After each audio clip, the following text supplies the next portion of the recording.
Nyuma y'akaruhuko rero reka dukomeze n'igice cyacu cya kabiri, hanyuma ndagitangirira ku kimenyetso cya karindwi. Navuga ngo nacyo kirahagije nk'uko natangiye mvuga ko icyo twaganiriye hejuru kigaragaza imisingi migari idini Bibiliya yigisha, ryo dini rya Kisilamu yubakiyeho, nkaguha imirongo itandukanye igaragaza ko icyo ubwacyo ari ikimenyetso gihagije kigaragaza kumenya iri dini iryo ari ryo, cyangwa gushimangira ko iri dini koko ari idini rya Kisilamu.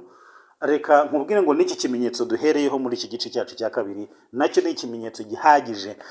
Ndabivuga nshize amanga kukubwira ngo idini Bibiliya yakwigishije imyaka n'imyaniko ni idini rya Kisilamu. Nimbivuga ngo Kisilamu ntuhite ubyumva gutyo muri urwo rurimi rw'icyarabu kuko utaruzi, ahubwo ubyumve muri rwa rurimi Bibiliya yavuzemo ko ari ukugandukira Imana, kuko wenda ari rwo wumva cyane.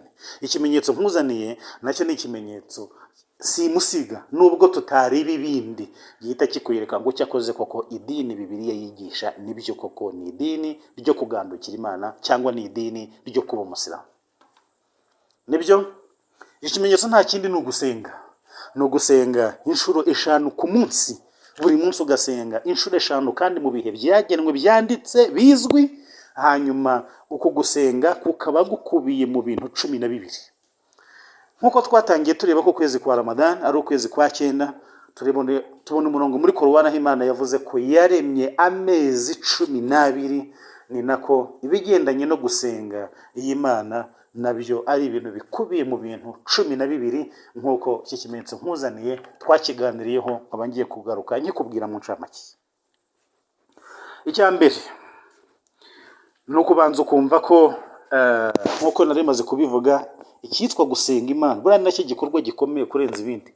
Sintekereza ko umuntu abaho adasenga akora ibindi bikorwa byiza hari ikintu byamumarira.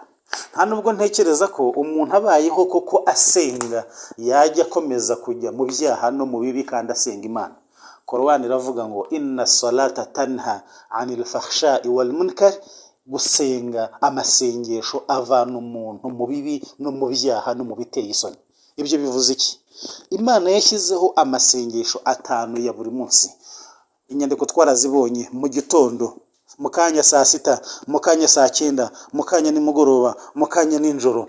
Ariko ubugenge burimo mbere na mbere ari ubuhe? Ari ukukubwira ngo niba ubyutse uvugana n'Imana, niba ubyutse usenga Imana, biraguha imbaraga zo kudahita ujya mu bindi byaha. Niba uzi ko mu kanya saa 6 uri buze kuba ugeze mu rusengero nanone ugiye gusenga, ntabwo uri buze kujya nta mwanya uri buze kubona wo kujya gukora ibyaha kandi ugiye guhura n'Imana mu kanya. Niba uvuyeyo saa 6 mu kanya ukaba ugiye gusubirayo saa 9, uraza kubona umwanya wo kujya mu byaha gute? Kandi umaze kubona Imana uracyari muri uwo mwuka. Mu kanya ugiye kongera gusubirayo, ujye kongera gusenga, ubwo suraza kujya imbere y'Imana buri munsi inshuro 5, buri munsi biguha imbaraga n'ubudahangarwa yuko ibyaha n'ibibi n'imyanda yose ubigendera kure, kuko ubuze ngo mu kanya gatoya amasaha arabangiranye kujya guhura n'Imana yanjye n'umuremyi wanjye n'umurezi wanjye, ngiye kumubwira ibibazo byanjye n'ibyo nkeneye n'ibyo nshaka, kugira ngo nawe anyumve anansubize. Aya masengesho 5 twabonye ko ikintu cya mbere kiyaranga ni ikigendanye no kubanza kwisukura, ari byo bita gutawaza. Ibyo twarabibonye mu kuva Imana ibibwira Mose na Aroni. Hakakurikiraho icya kabiri cyitwa gutora adhana, ni uguhamagara abantu ngo baze gusenga. Ntabwo ari ukuvuza ingoma, ntabwo ari ukuvuza inzogera, ntabwo ari ukuvuza ibinyuguri, ntabwo ari ugukomanga, ntabwo ari uguhondanga ibintu, ntabwo ari ukuvuza amafirimbi, ntabwo ari ubundi buryo. Twabibonye muri Yeremiya ko ni uguhagarara mu irembo ry'inzu y'Uwiteka, ugahamagara ukarangurira ijwi, ukabwira abantu yuko bagomba kuza kugira ngo bagane uburyo bwo kugorora ingeso zabo n'imico yabo, kugira ngo Imana izabahe ijuru. Icyo ni ikintu cya kabiri kiranga amasengesho Bibiliya yigisha n'idini rya Bibiliya riba rigomba kugenderaho. Icya gatatu ni uburyo bwo kuvanamo inkweto. Wongere wibuke ko twabiganiriye ahantu umuntu aba yanyuze, avuye muri toilette, avuye ahantu aho yanyuze ntazi ibintu yakandagiye, hanyuma akajya guhura n'Imana yambaye inkweto atazi ngo zanyuze he. Muri mwebwe ushobora kuba uvuga uti ngendera mu modoka, ukavuga uti ngewe va mu rugo mpita nicara kuri moto, ukavuga uti ahantu nge ntuye nta hantu nahurira n'imyanda. Ariko ntabwo idini yaje ireba wowe gusa, irareba abantu rusange n'abari mu biturage n'ababa ahantu hatari ibisarane n'ahaba abantu. Idini ni ikintu cyagutse kireba abatuye isi. Ntabwo ubuzima bwawe wowe aribwo idini rigomba gushingiraho ngo idini rivuge ngo kubera ko ngewe bitangendekera gutya ngo ubwo nahariya nta kibazo. Oya, inkweto icyo zabereyeho ni ukurinda ikirenge, ariko harimo no kurinda umwanda kugira ngo umuntu utaza kugira aho umwanda n'umubiri bihurira. Hanyuma izo nkweto wagiye ukandagiza aho ubonye utazi n'ibirimo munsi, ukazijyana n'undi akazijyana n'undi akazijyana n'undi akazijyana, ukajya kubona ukabona urusengero rwuzuye inkweto. Imana yabwiye Mose, ubwira ba Yosuwa, ubwira abana ati kwetura inkweto mu birenge byawe kuko aho uhagaze aho ari ahera. Mu yindi mirongo Imana iti mwubahe ahera hanjye. Rwose inkweto zakagombye gusigara iyo umuntu kubera ko yamaze kwisukura neza, yoze mu maso, yoza uburanga, yoza amaboko, yoza amaguru, arasa neza, akajya guhura n'Imana kuko yejejwe. Icyo ni ikintu nanone umuntu yakwita ko ari icya gatatu kigendanye no kuvanamo inkweto, kugira ngo utaza kugira abo uri buze kubangamira bitewe n'impumuro itari nziza ushaka kumva iturutse mu nkweto zawe. Icya kane ni ugusenga mu rurimi rumwe, kuko ntabwo abantu bazabaho bahugiye ahantu hamwe gusa. Abantu bajya mu mahanga, bajya mu bihugu bitandukanye, abagenda n'indege, bagenda n'amamodoka, bagenda n'ubwato, bajya hehe. Kandi nakweretse ko utegetswe gusenga 5 ku munsi, nk'uko iyo mirongo nayo ngiye kuyikwereka mu kanya. Noneho aho wageze, wavuye hano wagiye mu gihugu cyo mu wundi mugabane, wageze ahantu udahuza n'abantu ururimi rwaho, n'ugenda ukajya gusenga ibyawe, undi agasenga ibye, undi agasenga ibye, biraza kuba akajagari mu rusengero. Ariko Imana yashyizeho ururimi rumwe abantu bagomba gusengeramo. Ntawe utabizi yuko ku isi yose idini ry'Abasilamu niryo dini ryonyine risenga mu rurimi rw'Icyarabu. Umuntu ava hano mu Rwanda akajya mu Bushinwa akayobora amasengesho, umushinwa ava mu Bushinwa akajya muri Amerika akayobora amasengesho, umuntu ava mu Buyapani akajya mu Bugiriki akayobora amasengesho. Kandi ibyo byose akabikora indimi zaho atazizi, ariko kubera ko haje icyitwa gusenga, abantu bagasenga mu rurimi rumwe, bagakora ibikorwa bimwe, bakarangiriza rimwe, mu kanya bakagaruka bakabisubira, mu kanya bakagaruka bakabisubira, inshuro 5 ku munsi bakabikora. Ibyo byose ni ikikwereka idini ripanze Imana yapangiye bari ku isi bose, kandi ibyo birimo gukorwa ni nabyo byakorwaga nk'uko Bibiliya byo bitubwiye. Icyo ni ikindi kimenyetso cya kane kikwereka uburyo koko idini Bibiliya yigisha ari idini rya Kisilamu. Cya gatanu ari nacyo gikomeye cyane mu misengere, ni icyitwa kubama hasi, gushyira agahanga hasi.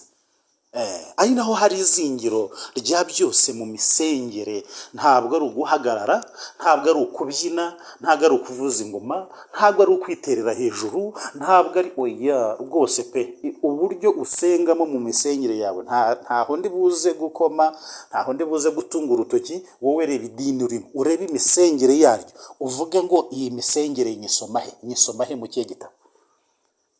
Hari ukwinjirana izo nkweto, hari kubyina, hari kwiterera hejuru, hari gusakuza, hari ibyo bintu byose biranditse. Ngiye byo ndimo kukubwira byose nyandiko urazibonye, ndimo ndagenda nkwibutsa nkubwira ngo irindi ryo dini Bibiliya yigisha. Ese wowe ibyo ukora koko bakubajije ngo bivanaye iryo dini, izo nyandiko wazigaragaza ukavuga uti nanjye dini nsengeramo ryitwa gutya, aho ryanditse naha, dore n'imisengere ngiyi, dore na Yesu niko yabigenje, dore n'abamubanjije no kubabigenje, ni gutyo. Cyangwa uracyari muri ya marangamutima y'imigani yo kuvuga ngo ibyo nasanze iwacu bakora nanjye ngomba gukora ibyo. Oya, gusenga wubama hasi. Abasilamu ku isi yose nicyo kintu cya mbere kibaranga, nk'uko Yesu twabonye ko nawe yasengaga yubama hasi, nk'uko twabonye ko n'Abayisiraheli basengaga bubama hasi, nk'uko twabonye, ngira ngo uribuka ko twahereye mu gitabo cy'Itangira igice cyawo cya 17 umurongo wa 3 n'uwa 4, batubwira uburyo Aburahamu ari wewe wa mbere watangije ibigendanye no kubamira Imana. Korowani iratubwira ngo huwa ladhi samakum muslimun. Aburahamu niwe wabise abagandukira Imana, Aburahamu niwe wabise Abayisilamu, Aburahamu niwe wa mbere. Ibikorwa byose turimo kugenda tubona, ibyo gukebwa, ibyo byo kubama n'ibindi byinshi, Aburahamu niwe wabitangije kandi abitegetswe n'Imana. Mwumve ibyo bisekuruza imyaka yose yahise kugira ngo na Yesu ubwe azaze ndetse na Muhamadi azaze. Twabonye muri Kuva igice cyaho cya 20 umurongo waho wa 6 yuko Amosi na Aroni nabo bategetswe gusenga bubama hasi. Tubona muri Ngoma ya 2 igice cyaho cya 7 umurongo waho wa 3 yuko n'Abisiraheli ariko basengaga. Wongera usome muri Kuva nano igice cyaho cya 4 umurongo waho wa 31 urebe ukuntu ibigendanye no gusenga bubamya hasi ari idini rya Kisilamu Imana yigishije abantu, yahaye abantu kuva kera, nabo ba Yesu nabo batarabaho, n'aba Yakobo n'abandi myaka na yindi, ibyo binyejana bitaranateganya kuvukwa, yewe n'abamarayika mu ijuru batubwiye ko ari kubasenga. Wongera usome mu Byahishuwe igice cyaho cya 7 umurongo waho wa 12 kugeza ku murongo waho wa 13 barakubwira ngo n'abicara ku ntebe nziza zo mu ijuru bazihagurukaho bakubamira Imana. Wongera usome Byahishuwe igice cyaho cya 11 umurongo waho wa 16 kugeza ku murongo waho wa 17.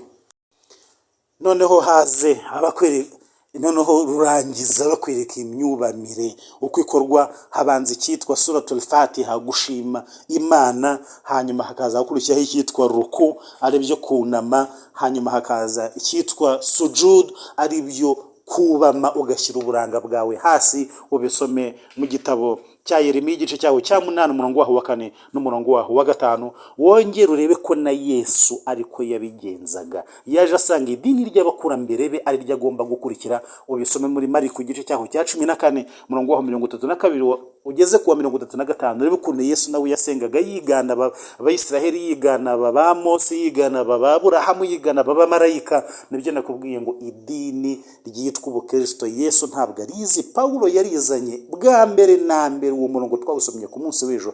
Bwa mbere Paulo yabizanye muri Antiyokiya, Yesu yaravuye ku isi kera. Icyitwa idini rya gikristo ntabwo Yesu arizi, ahubwo Bibiliya ikwereka ko aba bose bari Abasilamu no gusenga kwabo ari kimwe mu bigaragaza imisengere yabo.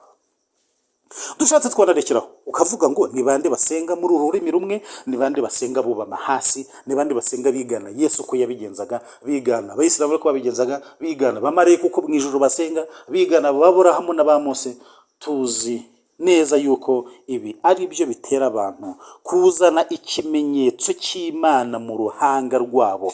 Bya bindi ujya ubona umusilamu asari ukabona mu gahanga ke hajemo akantu k'umukara, ako kantu bakita sijida, biterwa n'uko kubama hasi. Iri ni idini Bibiliya yigishije imyaka na yindi. Reka ngusomere mu Byahishuwe uhita ureba aka kamenyetso kaza mu gahanga kubera kubama hasi. Wowe umbwire, iyo usenga uhagaze ako kamenyetso kaza mu birenge, Yesu iyo usenga wicaye ako kamenyetso kaza ku kibuno. Mbese nawe umfashe, ubwo nge ndimo ndakwereka idini Bibiliya yigisha, nawe umbwire iryawe naho warivanye, naho ibimenyetso nk'ibi ngibi bishobora kuba byaturuka. Soma igitabo cy'Ibyahishuwe, nicyo gitabo cya nyuma muri Bibiliya, igice cyaho cya 9 umurongo waho wa 3. Haravuga ngo mu mwotsi havamo inzige, zijya mu isi zihabwa ubushobozi bwo gukora ibyo sikorupiyo zo mu isi zibasha gukora. Umurongo wa 4 ariko zitegekwa kutagira icyo zitwara ibyatsi byo mu isi, cyangwa ikintu cyose kibisi, cyangwa igiti cyose, keretse abantu badafite ikimenyetso cy'Imana mu ruhanga rwabo. Ibyo ni Ibyahishuwe igice cyaho cya 9 umurongo waho wa 3 n'umurongo waho wa 4. Umurongo wa 5 uravuga ngo zihabwa kutabica kereka kubababaza amezi 5, kandi kubabaza kwazo gusa no kubabaza kwa sikorupiyo iyo iriye umuntu. Tudakomeje, nubwo hari indi mirongo nko nanone muri iki gitabo cy'Ibyahishuwe igice cyaho cya 7 naho wasoma ibi bigendanye n'ikimenyetso cy'Imana mu ruhanga, ariko iki ni ikimenyetso gituruka kuri imirongo yose nakubwiye igaragaza umuntu arubama hasi, guhera gushyira agahanga hasi inshuro 5 buri munsi paka agahanga hakazazamo ikimenyetso cy'uko uri umuntu w'Imana koko usenga Imana, wubamira Imana, ushyira agahanga kawe hasi n'uburanga bwawe hasi kubera Imana, uyiha icyubahiro, usenga nk'uko iyi misengere Bibiliya yatwigishije imeze nuko iri. Ibi nibikwereka ngo iki ni ikimenyetso cy'Imana. Ibi ni Ibyahishuwe na Yohana arakubwira ko yabonye mu mwotsi havamo inzige zijya mu isi zihabwa kutagira icyo zitwara ibyatsi n'ibiti n'ibiki, ngo keretse kubabaza igihe kingana nk'amezi atatu. Ubundi iyo umuntu amaze gupfa ageze mu nda y'isi, mu bihano ahabwa, iyo yari umuntu utari mwiza, kuko iyo yari umuntu mwiza bwatangira guhembwa, ariko iyo yari umuntu mubi ntabwo ari ugutegereza igihe imperuka izabera. Oya, buriya ubuzima bwa kabiri umuntu aba atangiye. Iyo yari umuntu mwiza bukomeza kuba bwiza, iyo yari umuntu mubi ubwo ubuzima butangira ari bubi nyine, cyangwa bumukomereza ari bubi. Ariko mu bantu batigeze bagira ikimenyetso cy'Imana mu gahanga kubera kutubamira Imana, ibi ibisimba by'inzige bijya kumera nka sikorupiyo, biryana nk'uko sikorupiyo iryana, bibabaza nk'uko sikorupiyo ibabaza, birya umuntu amezi 6 yose ahambwa ari mu nda y'isi, bimuziza ko atigeze agira ikimenyetso cy'Imana mu ruhanga rwe. None se iki kimenyetso cy'Imana ko kiza gishingiye ku itegeko ryo kuyubamira, ugasenga wubamye hasi, nakubajije wowe usenga uhagaze, icyo kimenyetso mu birenge kizamo? Wowe usenga wicaye, icyo kimenyetso ku kibuno cyawe kiraza? Niba hari nabo nabonye basenga bapfukamye, icyo kimenyetso kiza mu mavi. Ariko usenga yubama hasi, icyo kimenyetso kiza mu ruhanga rwe. Ibyo ni imyigishirize ya Bibiliya.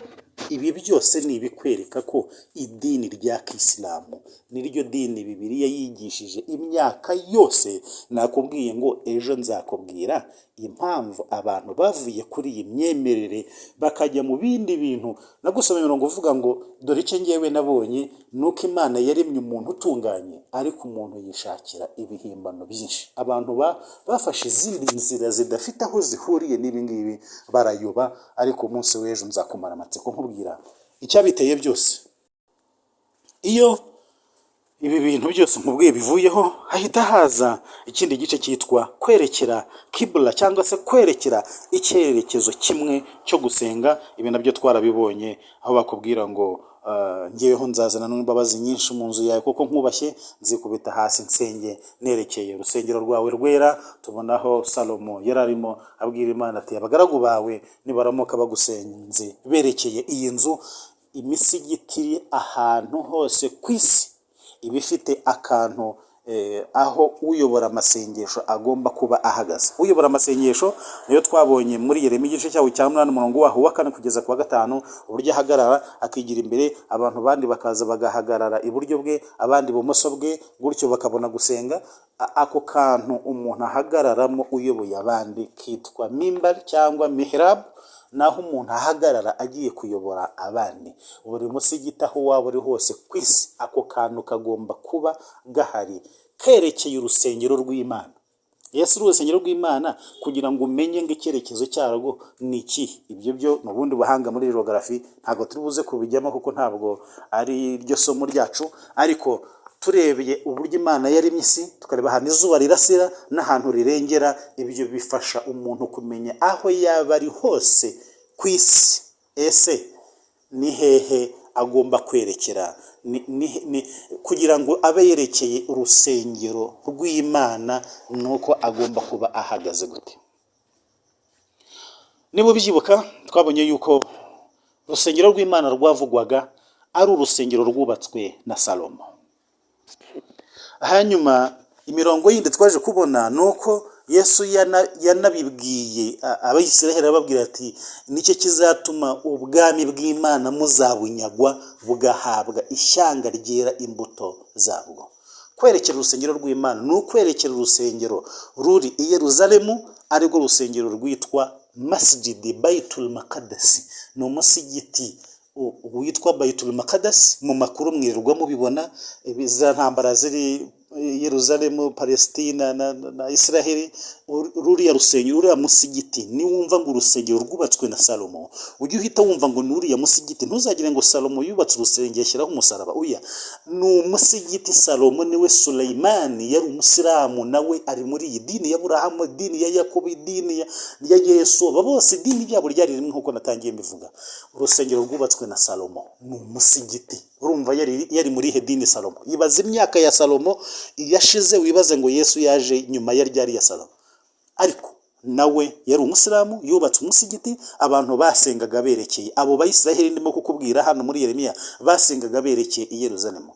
hanyuma Yesu amaze kubabwira yuko ubwami bazabunyagwa bugahabwa ishyanga ryera imbuto zabwo, twabonye ko icyerekezo cyahise gihinduka kiva kuri uyu musigiti kijya ku musigiti wubatswe na Burahamu na Ishimayeli. Uwo musigiti twarawubonye iparani yuko ari uwo musigiti wa mbere wubatswe kugira ngo abantu bajye bawugaragiramo Imana.